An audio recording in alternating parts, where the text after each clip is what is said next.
Welcome to the Sports with Aliyah Talk Show. Today's episode is going to be a lot of fun. If you attend WSU games or downtown or honestly anywhere in the city of Wichita, you've probably heard this guy and his work.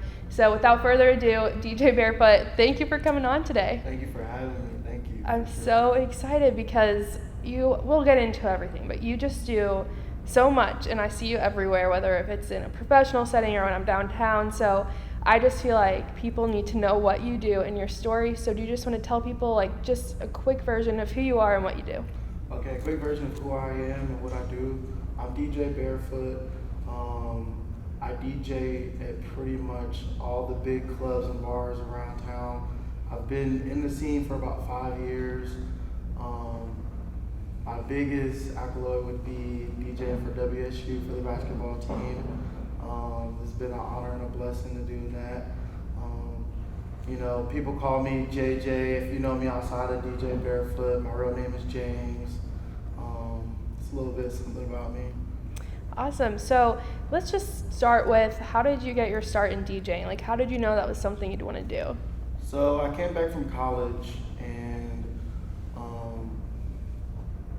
I was always into partying, and I always had a love for music. And so when I came back from college, I was had a bunch of friends who we always partied every weekend. Like it was I call it like a party train, and we would people would hit us up every weekend, Friday, Saturday. Hey, where's the party? Where's the party?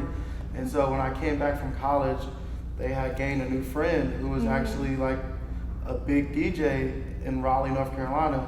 And so like every weekend night, like we would have these house parties and he would DJ, and I would just get to see like actually him mixing in the songs, and like right away I knew like this is what I want to do.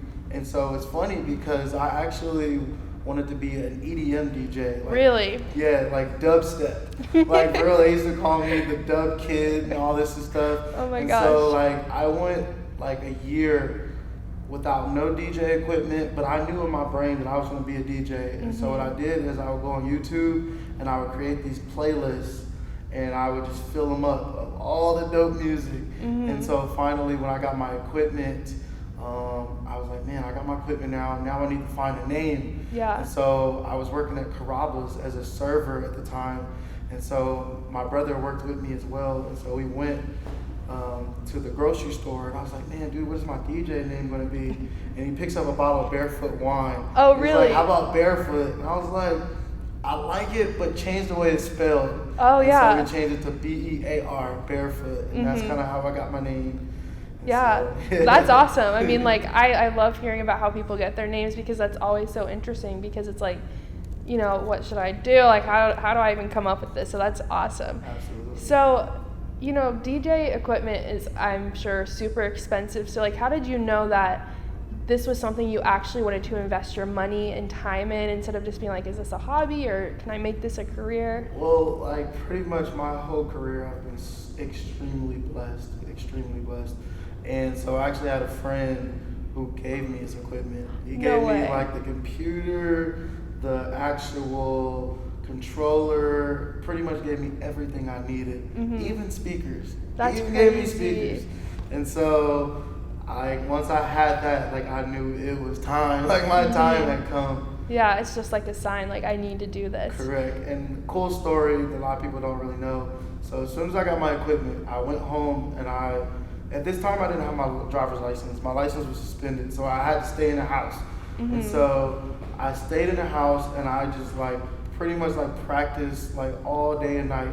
The first night that I got it, I had made this mashup, and it was the dopest mashup ever. And I posted it on SoundCloud, and what do you know, it went, for me at the time as a beginner, it went viral. Really? It went viral. All my friends crazy. on Facebook were posting it about it, and I made another one the next night, and it just continuously went like super fast and high. Oh, hi. This is my son, Jalen, right here. Papa, I'm in an interview. Okay, go back over there with your sister. I want to snack. Okay, after we get done, you gotta be quiet, okay? Aw. I'm probably going to leave that in if that's okay with you. Absolutely, That's so absolutely. cute. It reminds me of like basketball players when they're at the podium with their kids. That's cute. Okay, so he's also a dad, and we'll touch on that later. My daughter's in the background too. You Oh. can't see her. She's in the background. She's a little bit older, so she knows to stay seated. Oh, that's so cute. I love that. He's Yes. adorable. So so that took off my career pretty fast, and like a lot of the reputable DJs that I looked up to, they like automatically was like, wow, this kid has talent. Like, wow, he's making these dope mashups that they're not even making, you know? Yeah. And so that helped escalate my career like fast. That's crazy. I feel like talent recognizes talent, and I don't know, like I just feel like people either have it or they don't. So I love that because clearly you do have it. So what would you say, I know we're going to touch on WSU, but did you have like a big gig before that where you're like, wow, I feel like I've made it? Yes, absolutely. So huge shout out to Greg the Hitman, 93.5. Oh, yeah. They brought me on, I think it was about like 3-4 years ago. It was a big old hip hop show. It was Wiz Khalifa, Yo Gotti, Kevin Gates. Oh my gosh. And they were at the Intrust Bank Arena. And so I get a call from the Hitman. He's like, hey, do you want to DJ for this event? Oh my Summer Jam? gosh. And I was like, yes, absolutely. You know, I felt like I made it. Like, oh my God, I'm gonna be on stage with like Wiz Khalifa, Yo Gotti, like all these big name rappers, and I'm gonna be on stage with them. Mind you, I had opened up for a lot of big rappers previously, but never on this high of a tier. Yeah. And so I'm not gonna lie, I was so nervous up until that show, like butterflies. I'd just be sleeping and I'd wake up like, oh my God, what if I mess up? Like, Yeah. But like I ended up killing the show. And you can actually go on my Facebook page, DJ BearFoot, look through the videos. You can find the actual highlight video. It's so cool. I definitely suggest you go check it out. At the end of the video, you'll see me and Wiz Khalifa hanging out. It's pretty cool. You know, man, Khalifa, man, out here with DJ BearFoot doing it big. Yeah, let's go. Slight flex. So I'm like in the presence of royalty right now. Exactly. That's It's awesome. That is crazy. So then so is that kind of like what you started with, is kind of seeing like reaching out to people like, hey, can I DJ these concerts or open for people? Like, how does that start? So it would go back to the beginning of where I really got my start here in Wichita. So I was working at Wasabi's, and I was actually homeless, sleeping in my car at the time. Yeah, Wow. True story. And so this big guy comes in there, big old guy comes in, and I'm like, hey, do you do security around here? And I was actually waiting on him. And so like, you know, I dropped his waters off, and I was like, hey, do you do security around here? I'm looking to try to get into a bar or club.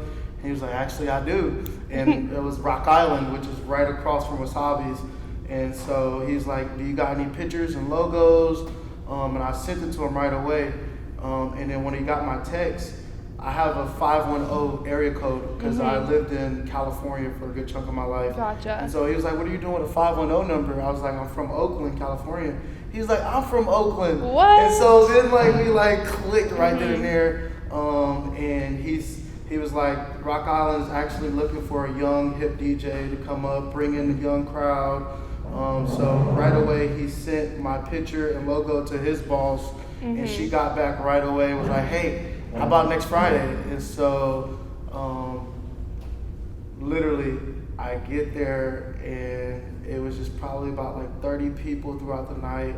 The next Friday it just doubled and doubled and Wow. doubled and doubled.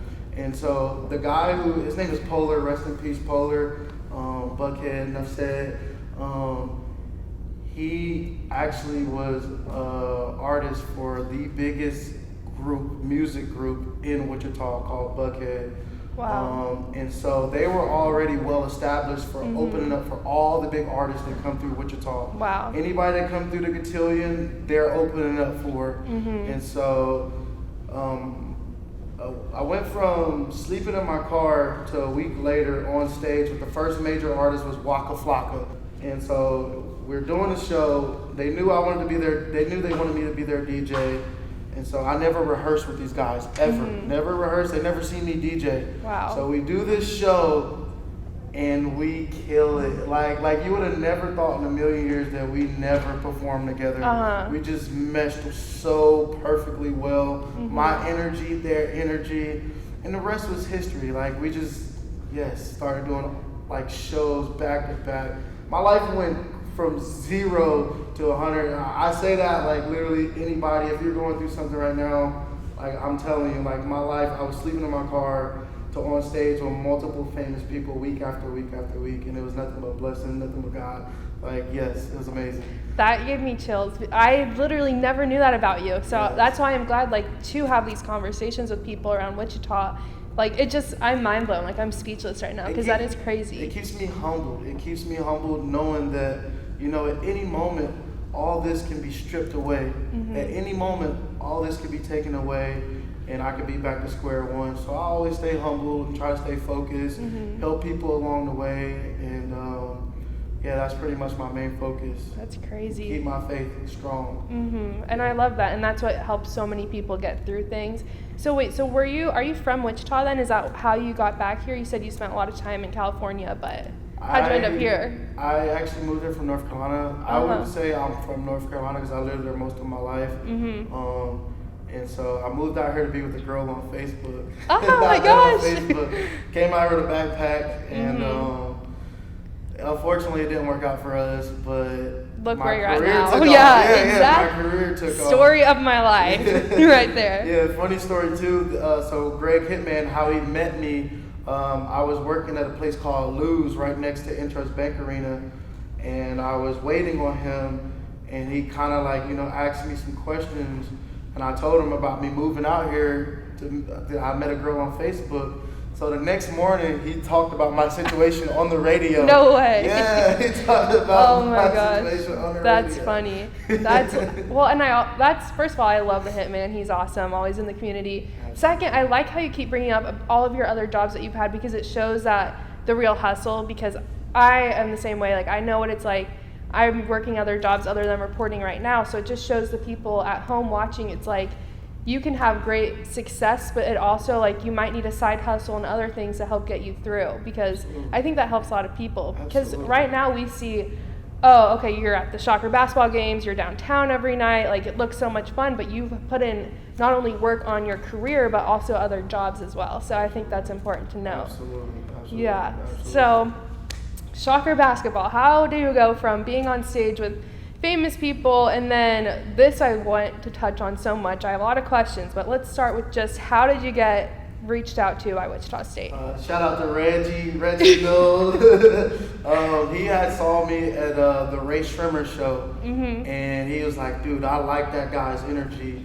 And then he seen me at another show. I don't remember exactly what the other show he saw me at, but it was something completely different than hip hop. It was more like I had to play classic rock and like, top 40. So, and he saw that I killed that. So he just saw that I wasn't one dimensional. Exactly. And so he was like, man, he would be a perfect fit for Wichita State University, and so he reached out to me. And what's so funny is that he didn't know this until recently, that I had already reached out to him, but he wanted me to send him a mix. And I don't really try out. I don't make mixes because that's not what I'm about. People book me because of my energy, I'm entertaining, and my diversity. And so I kind of like cleared away from it. But somehow he followed me on Snapchat. Oh, wow. And didn't say anything for 6-7 months. But I always knew that he was watching me. And so my Snap is so lit. It's so crazy. It is. And so one day he reached out to me and I cried. I was like, and oh my God, just thinking about it right now, it just makes me so emotional. Yeah. It never gets old. It never gets old. And so it wasn't until that I was in the office and I got my lanyard. And it was like, this is really happening. This is real. Yeah. And so, yeah. See, I love that, and I'm like, this whole interview, I'm just getting chills. It's crazy. For people watching at home, or you might not even know this, WSU games for the longest time, and I always would talk about it, I used to podcast and whatnot, people would be like, the energy is dead. Greg Marshall would say stuff about the energy. Marcus McDuffie, they'd be like, you guys, the energy in this building is not okay. And for the longest time, they even then put it back on Reggie. And Reggie is the GOAT. Love him. Yes, love you, Reggie. But they would be like, I think it's because there's too many promotions and there's not enough energy. So I feel like Reggie really found the balance of having promotions during timeouts, because they said it was killing the team's buzz by not having music. For sure. So I feel like he found the perfect balance of bringing you in and just completely rocking the place and also still doing promotions. But if it's a tight game or it's overtime, like just bring it up. It is a team effort. It really is a team effort. I wish you guys could tune in on the headsets because it's crazy. Yeah. It really is a team effort put in. Reggie does a phenomenal job because I would say he probably has the most hectic job during the games because he's just in charge of the band, he's in charge of the DJ, the promotions, like everything, and he handles it so well. And my job is just to make his job easy. And I feel like I came in and I executed that literally. And we just meshed so well. Yeah. So well. You do a great job, and I love, because I go to the games like 2 hours early. You're always there super early, and I just love seeing you set up, and then I see you interact with the student section, and then interact even with the players love you. So I just love seeing that. It's awesome. I love it too. It never gets old. And the more that it hits me and I get used to it and I understand that this is real, the more that I actually want to push my name out there and actually engage more with the fans and the students and stuff like that. So it's still new to me. Even though this will be going on my third year, it's all still kind of new to me and unreal. So what does a typical game day look like for you then? A typical game day for me, just coming in, setting up. Well, it depends if it's an afternoon game or a night game. Afternoon games, I wake up, I got to get a hearty breakfast. I come in and I have to be walking into the arena with the right music, getting my mind right. I try to talk to the players, ask them, is there anything y'all want to hear? Yeah. And most of them usually, they love NBA YoungBoy. Like literally, the 2 years I've been there, that's all I get is NBA. That's funny.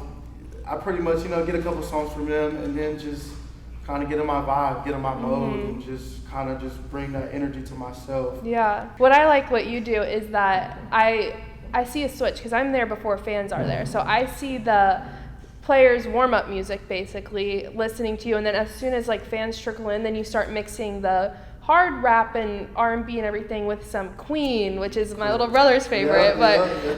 He always gets on the Jumbotron because he's a little Freddie Mercury. But you start then, I see, and it's very smart of you that you start mixing in then some of the old rock and the old other stuff so that all of the fans aren't just it's 100% rap all the time. Absolutely. And I would think that is my biggest niche to me, that what makes BearFoot is my diversity, being able to appreciate. I'm not just playing the music because I feel like they want to hear it. I play the music because I love it. Yeah. I love Queen. I love We Were Rock. I love music. And so I feel like that's what makes me who I am. Definitely. And special is just being able to play to everybody, whether it's genre, whether it's culture-wise, I'm able to attach to any and everyone. Yeah, that mixed with your energy just to really engage people, and just people I feel like leave either just talking to you when you're not playing music or just leave your environment just so happy because it's not just about the music, it's great music and you have to be a whole personality too. Right. So that's just something that I love. He's so cute. You gotta keep the sound loud. You want some ice cream? Okay, then don't get up and be quiet, okay? And do not move your chair. Leave your chair alone, okay? Chanel, help me keep him quiet, okay, please? And keep him still. Thank you, love. Talking about having kids, how do you balance that? Because some nights I see you out and you're out downtown until the sun comes up. So how do you really find the balance of still being, having kids and then having this crazy work hours? It's not normal hours. So how do you balance that? It's still something that struggle with still to this day. A lot of help from my mom and my kids' moms helps out tremendously. Yeah. Also, too, a lot of it's from growing myself, knowing that, you know, I have responsibilities and I probably shouldn't party out this late, come home then and there. Then it comes strategic too. Yeah. So, you know, like nap times got to be early on, so they'll be asleep by the time I have to go to work, or they'll be tired. So it starts to become strategic, you know, taking them to the park, tiring them out and stuff like that. And also too, just I see a lot of parents who like really balance a lot of things, like a lot between their kids. And I'm like, man, how do they do that? And I'm like, if they can do that, I can do that. I can do that. So that drives me. Somebody that comes to mind is my boss that was at Rock Island, Erica Lopez. She literally is an attorney. She runs multiple businesses, has 2 kids, having fun, goes to the games, and she literally just always with a smile. Like, I'm like, how? Yeah. So it is a struggle. I'm not gonna say it's easy. It is a struggle, but like if you truly want it, you will make it happen. Exactly. Well, I love that. So let's now just talk about, before we do close, what does the future of DJ BearFoot look like? I know you are trying to expand your horizons and collaborate, so what does that look like? So what it looks like right now on the weekends, I am at Chicken and Pickle Fridays, Saturdays, 8 p.m. to 11 p.m. on the rooftop, 21 and up. It's a fun environment, so if you are not 21, you can be on the lower level and you're still going to hear the music and having fun. You can find me on Facebook at DJ BearFoot, BearFoot. I'll try to keep it updated more and better. I've not been doing a good job doing that, but I'll try to do better as keeping it updated. I am also looking to expand my team. I'm looking for some graphic designers, preferably in college. You know, I know college can get tough as far as trying to pay for college, so I want to definitely help out you guys and support you guys. So graphic designers, anybody in film, if there's any way you feel like you can help me out, make my job easier, please reach out to me or Aliyah, and we'll make it happen. So yes, please. And even if you're a beginner, I can help you, and I'm pretty sure you can help me. So, yeah, and if you see him downtown, or, I mean, soccer games aren't happening right now, but downtown or Chicken and Pickle, go up and say hi. Please. Everybody's always scared. Like I get messages on Snap, hey, I saw you tonight. I'm like, and you gotta understand, like, I see so many faces, so like I forget faces. And I'm like, why didn't you come speak to me? And they're like, oh, I just like didn't want to bother you. I promise you, you guys will never ever bother me. It like actually brings the most warm and joy to my heart. It never gets old, I promise. And my favorite thing, little plug here, because I felt so cool. You've done this twice to me, and every time I feel famous, because I was at Pump House and you're like, Aliyah Bunchell's in the house, and I'm like, did everyone hear that? Like, everyone hear that? And then at Chicken and Pickle, you're like, congrats to Aliyah for just graduating. So I feel like once people are in your circle, like, you treat them so well, and you hype up so many people, and it's just always a great time. I try my best. People show me love. It's only best you reciprocate it. Exactly. It's not that hard. It's not. Well, this has been the most fun interview I think I've had on this show yet. Such good energy, and you guys can probably tell from home watching just how much energy this interview had. So thank you so much for coming on. Thank you so much for having me. Of course. Sure. Thank you so much. Thank you so much. Of course. Okay, guys. So if you want to, I should not. Wait, Rue, I just need to do my clothes off. One time I said, oh, Mom, I just need to do I have my clothes off. And she's like, you have your clothes off? I'm like, no, like my clothes off. Then I just have my clothes off. No, clothes off. Clothes. Alrighty, you guys, thank you so much for watching. You can follow me on all social medias at Funchell18. And don't forget to give the Sports with Aliyah Facebook page a like and subscribe to my YouTube channel. Thanks. Yes. That was so good. Easy. It was so You're good. You're good. You're good.